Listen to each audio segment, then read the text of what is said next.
Përplasjet e së në kuvend janë bërë çështje debati në Komisionin për Punët e Jashtme këtë të premte. Albana Vokshi theksoi se u ndje e fyer nga komentet e kreut të grupit parlamentar Tauland Balla, i cili ju drejtua me shprehjen se për të kishte numrin 0900. Të paktën dhuna verbale, psikologjike,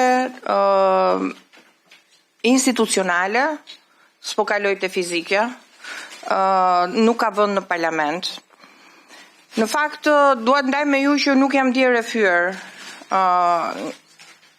nga ajo që u tha dje nga kryetari i grupit tuaj parlamentar, sepse njerëz me veprime si të ti e turpërojnë parlamentin, por jam djerë e lënduar për mënyrën se si kryetari i kuvendit e menaxhoi situatën, që në mendimin tim e menaxhoi shumë keq, në mënyrë të turpshme, dhe me mos distancimin nga ana të paktën të grave deputete të Partisë Socialiste për atë që u tha në foltoren e kuvendit, për gjuhën seksiste që u përdorën nga kryetari i grupit parlamentar tuaj.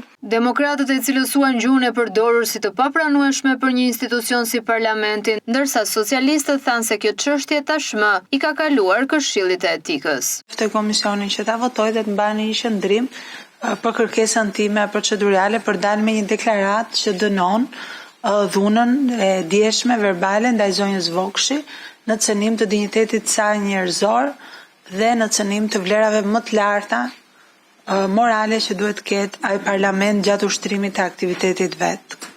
Me sa kuptoj unë, procedura ka shkuar në Këshillin e Etikës. Edhe do trajtohet nga Këshilli i Etikës, kam përshtypjen që edhe juve keni mbledhur firma, edhe nga ne janë mbledhur firma. Kështu që nuk kemi pse mi vendosemi. Unë nuk po kërkoj masën, unë po kërkoj thjesht një deklaratë të përbashkët të këtij komisioni, ne deklaratat unanime, si më thënë, që dënojnë dhunën dhe mund të jetë thjesht edhe një paragraf, nuk është se ne deklaratat i bëm zonja Zhupa, unë isha shumë i qartë atë që thash. Tani kjo gjëja nuk kemi pse ta bëjmë kaq eskalative. Deklaratat të tilla nuk janë fare të parashikuara në punën tonë. Për këtë arsye, le të vazhdojmë punën e këtij komisioni të nderuar. Organet e tjera, nuk mbajnë qëndrime për njëri tjetrin. Nuk është në asnjë komision nuk mbajnë qëndrime për njëri tjetrin. Le të vazhdojmë t'i lëmë organeve të kuvendit të vazhdojnë me punën e tyre. Gjatë seancës plenare, Balla foli për antarësimin e Shqipërisë në BE pa të drejtë vetoje, ndërsa ironizoi demokratët për mos informimin e tyre dhe ftoi deputeten Albana Vokshi duke thënë se ka vetëm numrin 0900 për të. Deklarata e tij shkaktoi tension dhe deputetët e PD-s u afruan drejt foltores, çka kërkoi ndërhyrjen e gardës.